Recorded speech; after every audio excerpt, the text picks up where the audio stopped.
Doom is the grandfather of all FPS shooters. Doom popularized this genre. It was so popular that back in the day, FPS wasn't called FPS, they were called Doom clones. Due to its popularity, it heavily influenced many future games. Some were really good, some were really bad, and some were really weird. But of course, Doom was not the first FPS shooter, or was it id Software's first, as that goes to Wolfenstein 3D. But with Wolfenstein 3D, it was not as popular as Doom. But there was some games that tried to copy the same style as Wolfenstein 3D. And as a result of that, we get one of the weirdest, goofiest combinations of a game. Super 3D Noah's Ark. I don't know who thought of this, but this has got to be one of the weirdest games I've ever played. And it's one of the goofiest ones, even though it's not intentionally being that. So yeah, today's topic we'll be talking about a 3D Doom-like game, even though it's not really Doom because this game predates Doom. It came out in 1994 while Doom came out in 1995. So my title and thumbnail is kind of clickbait. But we'll be talking about an FPS shooter that's based off the Bible. I don't know who thought of this. This ain't my first rodeo playing Bible games. On my channel I played a few Bible games in the past day, or in the past months. And this one will be my third one. But before we get into the game, I want you guys to stick around at the end of the video, because I got some important updates about my channel. And a certain milestone I hit, so stick around at the end if you want to hear about that. So with that out of the way, let's get into the world's goofiest game I've ever played in my whole entire lifetime. Afraid this won't be my last either too. So this game came out on the SNES. And the weird thing about it is it's the only unlicensed game for the SNES. And it was never re-released until in the 2010s when it got a PC release. And is currently being sold on Steam right now. But I will not be playing that version. I will be playing the original, well, kind of original because I'm using an emulator on the SNES. And oh boy, I nearly lost my mind playing this goddamn game. And I will state the reasons when I get to the bad part of the game in this section of the video. But for the plot of this game, play as Noah inside the Ark, and it's currently the world is being flooded. And you'll depart off of the Ark in 6 days, but something bad happens as every animal it wants to get out of their cage. So your main job is to put them to sleep, because for some reason Noah pissed off the animals so badly that they want to kill him on sight, no matter what. It's kind of stupid because what did Noah do to the animals that want him to kill him so bad? It doesn't make any sense. That's the whole plot of the game. You have to knock out these animals or else they'll kill you. And I forgot to say, there's 6 bosses in each section at the end of the level, but we'll get to there when I get to that section. But right now, let's get into the stupid gameplay of this game. Now for the gameplay, this is going to be one of the most stupidest things, because you use a slingshot in order to make the animals go to sleep. I have no clue what you're shooting. This says feed, but there's no sprite of what you're shooting at them. So I have no clue what it is. Like I said earlier, this is not based off of Doom, this is based off Wolfenstein 3D, and it's basically a clone of that. Instead of Germans you're fighting, well, you're fighting against animals. This is gonna be one of the wackiest games ever, and it's a Bible game, which makes it more even funnier. Because I have no clue what this has to do with the Bible, except that we're playing as Noah, and then we're on Noah's Ark. That's all the references for the Bible. That's it. You're just playing as Noah, and you're on the Ark, defeating the animals so you could put them back in their cages. I'm surprised PETA doesn't go after Noah after this whole incident. You just run around the Ark, putting the animals to sleep. And the music does not help, as I think it's one of the most goofiest soundtracks I ever heard. As I played this game, I was just laughing hearing the music. I'll give you a listen too.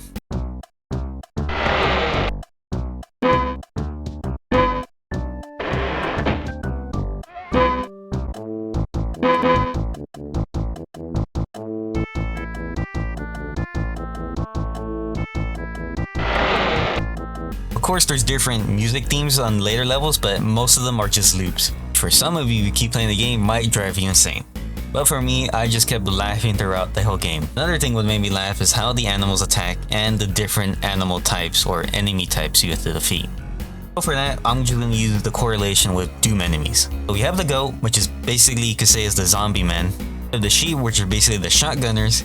We have the ostriches, which I really hate. This is the worst enemy in this goddamn game, which are basically the cacodemons.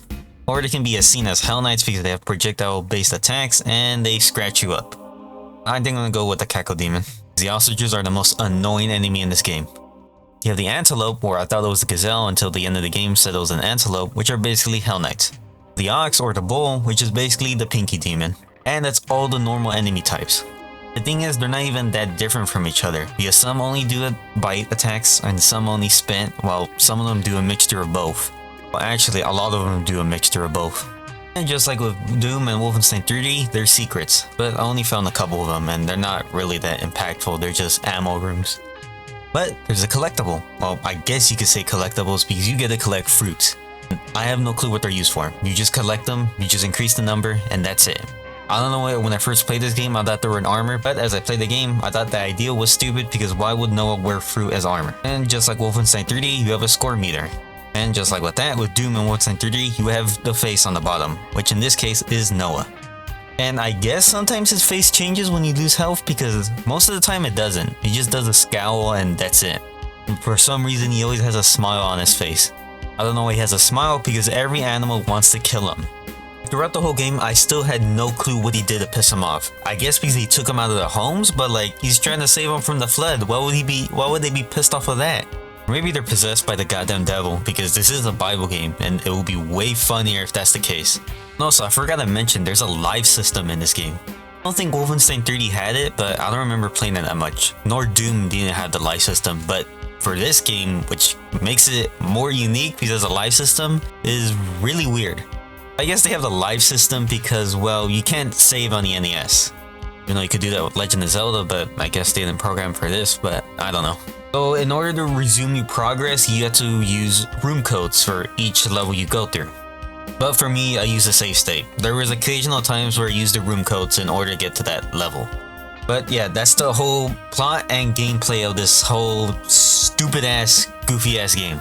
Just run around using your slingshot in order to knock out the animals. And you have different weapon types, which is surprising because I thought you only get to use the slingshot. And using the upgraded weapons are one of the stupidest things ever. It's really stupid funny, the whole thing. Because the next slingshot upgrade basically turns into a shotgun, and I have no clue why it has a reflex sight on it. This is one of the least upgrades I used because there was another one that was way better than this, and it turns it into a machine gun. And it has that stupid ass reflex sight on it. But that's all the upgrades you get. You could go from a pistol, or I guess the pistol is a slingshot equivalent to that, to a shotgun, to a machine gun. There's two more extra weapons. There's one that slings, I guess, cantaloupes? Or coconuts? I have no clue because I have the orange thing, so I'm just gonna call them cantaloupes. But this one you shoot two at the same time, so it's basically, I guess you could say, is the equivalent to the plasma gun. And finally, the last one, which would be the most lethal one out of all of them, is a melon launcher. And it's exactly like it says, you shoot out melons at the animals. I have no clue how the animals don't have brain damage after this. The melon is one of the most powerful weapons in this game, as it goes through many of the enemies in one shot. And that's basically what the whole gameplay is. So I'm gonna do a bad transition, but talk about what are the things I don't like about this game. And oh boy, this might be a long one. So in this game, your ammo is feed. And the worst part is you burn through it so fast, especially with the machine gun slingshot upgrade. And there's even points in the levels where there's hardly any ammo for it. And the max, if you get backpacks, because they added backpacks in this game to increase your ammo count, you can only go up to 200. The worst part is you burn through it so fast. I even went to some levels where I got 200 and I went down to 64. I wouldn't even see that ammo in a couple 2 levels later. This goes with the other weapons too, with the plasma gun equivalent and the rocket launcher equivalent, as some even levels don't even have that ammo at all, and that's like later into the game. Pretty much all over that, ammo is pretty scarce. And there was even some points that I would start off the level with no ammo. And if you have no ammo, well, you get to use your fist, which is the worst weapon in this game. You just basically throw feed at them, or throw some rice at them. And most of the time it gets you killed, so I wouldn't even recommend losing ammo. So in order for me to combat this, I would just use the room code to start off the level because you get at least a head start with it. But at least that's a saving grace for this game. And also another saving grace is that when you kill some of the animals, they drop ammo, but it's not enough as they only drop a 5 box of feed. And of course, there's a bunch of animals on this godforsaken ark. So you burn through them really quickly. There's hardly any games that get me really pissed off, with the exception of Dark Souls. But at least with that game, the controls are solid, because in this one is really horrible. I don't know what to do with the NES or the controller I was using because I was using an Xbox controller. So I was using the analog stick to move around. But the worst part is, you turn really slow. The equivalent of an old man. Well, it's kind of funny because Noah is an old man, but they didn't need to make it actual thing. Most of the time, this got me killed. Because either the animals would either sneak up on me because they hardly make any noise. That's another bad thing about this game. And will completely eviscerate me. And even when I'm at 100 health. And Noah loses his health quickly. There was one point I went from 100 health to 72% health. And then it will quickly go down to 32, 15%, and then 0. All because I couldn't turn around so quickly. I don't know if it'd be a skill issue with me because holy crap, it really annoyed me.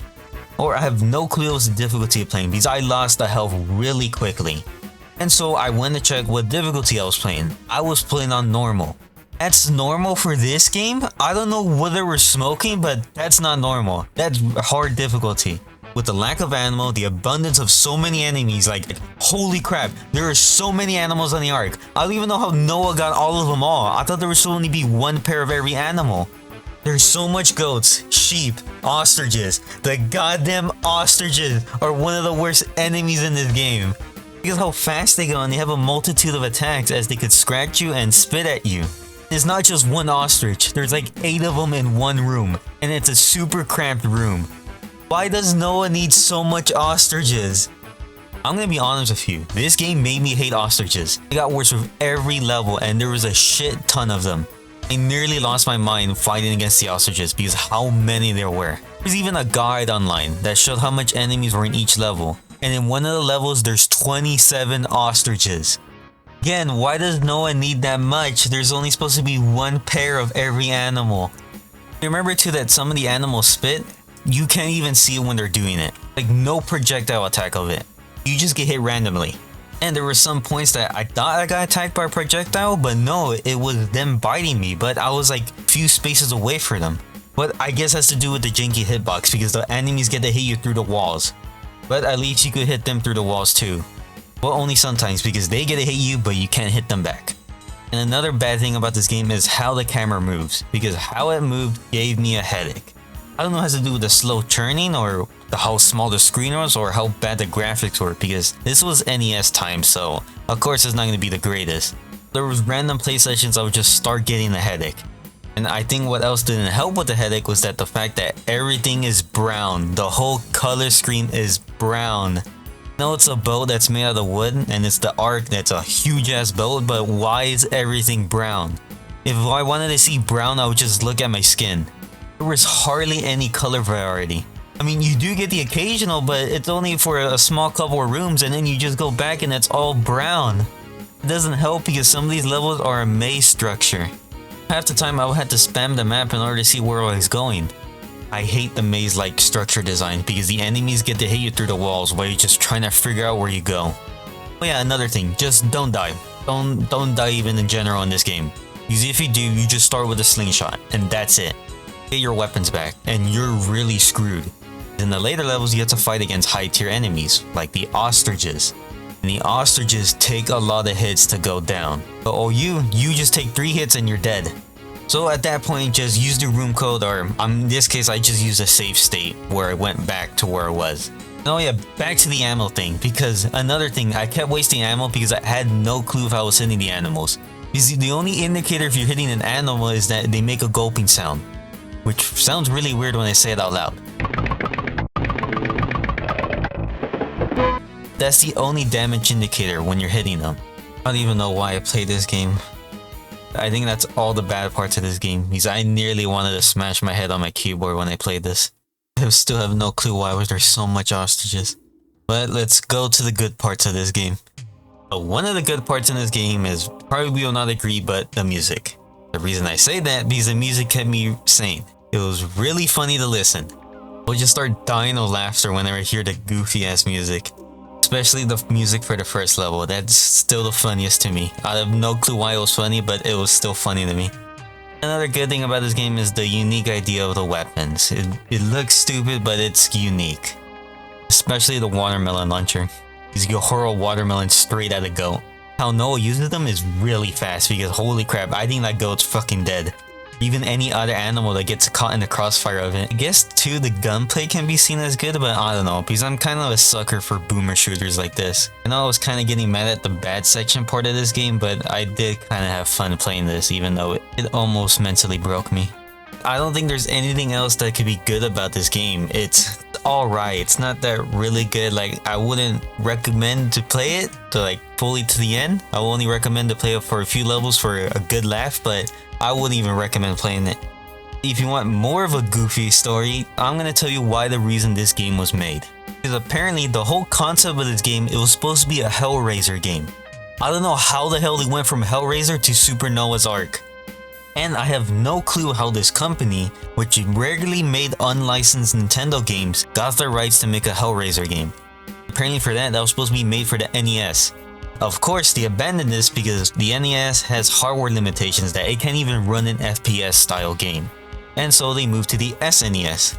But there was another reason they abandoned this. They didn't want to ruin their Christian image. So altogether, they reworked this game, the Hellraiser game, into Super Noah's 3D Ark. What a massive jump for that to happen. I don't even know how you could come up with a concept with the FPS Noah's Ark game. Like, give them props for that because this is really unique, but doesn't mean it's good, but it's really unique. And also too, another thing. Apparently this company, Wisdom Tree, had the license to use the Wolfenstein 3D engine. But this was a rumor. Well, it's a popular rumor. And this rumor states that id Software gave their license to Wisdom Tree to spite Nintendo due to censorship of Wolfenstein 3D. But that was just a rumor because id Software just gave away the engine. They don't want to use it anymore because they had a better engine as Doom was about to come out the next year. But it's still a funny rumor if that became true. I think this video run off for a very long time. Let's get to the bosses. So for the first boss, you have to fight against a camel. Basically, all the bosses share the same attack patterns. They're basically the equivalent of a cyber demon. They're basically like a cyber demon because somehow they shoot a shit ton of spit at you. Almost like the rockets how the cyber demon does. These things do a lot of damage. Can nearly one-shot you too if you're caught in the crossfire if you just stand still, but still, it's a weird tracking that they're able to catch up to you. Even when I fought the first boss, I was surprised because I had no clue what was in store. I even got jump scared at one point because he just appeared to me on the side of me because remember that all the enemies don't make any noises. They only make one noise and that's it. But I don't think there's anything else I could talk about the bosses because they just share the same attack pattern. All the thing that's different is just their sprite patterns. As for the second one, it's a giraffe. The third one, it's a monkey. For the fourth one, it's a kangaroo. For the fifth one is an elephant. And the last one is, you get to fight the Icon of Sin. Nah, I'm just fucking around, it's a bear. For some reason, the bear is the only uniquely different out of all of them, as it has two phases. The first phase is that he's hiding against a bush, or I think it's a bush because it's a green thing, but I have no clue. At first I thought it was just wrapped seaweed. It just looked like a garbled mess. But as soon as you defeat him in this phase, he goes into the second phase where he basically charges at you. And that's about it. Because none of the bosses are that hard. They're just annoying to go against. They're really easy to go against actually. Because I would just stick to one corner, use the metal launcher, and then they will die in 8 hits. Like, the bosses were the most easiest parts in this game. The only hardest part in this game was fighting against the ostriches and going through the maze-like levels. That was the only hardest part of this game. So as you defeat Bert, you get a splash message that says you win. And at the end of that, you get to see all the cast. Thank God I'm done with this game. So that was Super 3D Noah's Ark, a really weird Doom clone. But it gave me a good laugh when I played it. It was really stupid. Would I recommend play this game? Just not the SNES version because that version is one of the worst ones. If you really want to, just play the one on Steam. Oh, like I said in the beginning of the video, special announcement or updates on my channel. I recently just hit 700k, and apparently you guys been loving my COD Zombies content, which I really love because I'm a big fan of COD Zombies, well, the old type of zombies. And if you're not subscribed while watching this, I really want you to subscribe. It kinda sounds weird for me to say this because this is mostly a hobby for me, but I really want to hit 1k by the end of this month, or by next week, because it would be really awesome. And I will tend to do these videos more. I'll do COD Zombies videos in the future, but I don't want to be my main thing only. I want to do other stuff that I would like to talk about. That's the whole main thing stick of my channel. I want to talk about stuff that I find interesting. And hopefully too, you find it interesting too. There's another reason I want to make this video, because the next video after this is going to be really realistic and grim. It's going to be a very dark video, because I'm going to be doing a video on World at War campaign. That one's going to be, like I said, really grim. That's the reason why I wanted to make this goofy video, because when you're done with that video, you could come to this video and have a good laugh at me getting mad at this game and laughing at the stupidity of this game. And also too, I will regularly post them at community tab. It's just regular updates or me just rambling off whenever sub goal I hit. For that one, I'm gonna have future posts that will heavily impact this channel. If you're subscribed and haven't checked out my community tab, go check it out. And if you're not subscribed, well, when you subscribe, you could come regularly check out my community tab, as I'll have regular updates, polls, and also a little bit teasers on the next video. Yeah, just regularly check the community tab, as I'll try to regularly post on there. So yeah, just keep checking it out. Also, when we hit 1K, I'm gonna do a video personally thanking all the people who subscribe to me. Because again, thank you. Like really thank you for subscribing to me. I know I keep saying that with the Black Ops video and the Arkham Asylum, but really, from the bottom of my heart, thank you for subscribing. Also, my new subscribers for my zombies content, don't worry, I will do a video on BO2 and future zombies content. BO2 one's gonna take some while, I still have to buy the game. For that one, I want to be bigger and better than the one from the Black Ops 1 one and the World at War one. That one's gonna be more grander scope of those. So yeah, stay tuned for that, and also stay tuned for the World at War video. And any other future videos I do after World at War, just stay tuned for them. But I think I already talked long enough for the closing thoughts. I didn't expect it to be this long because I'm voice recording this right now and it's already 2 minutes and about to be 3 minutes long. That's all I have to talk for today. Hope you guys have a nice day. This is Mazer Argo signing out.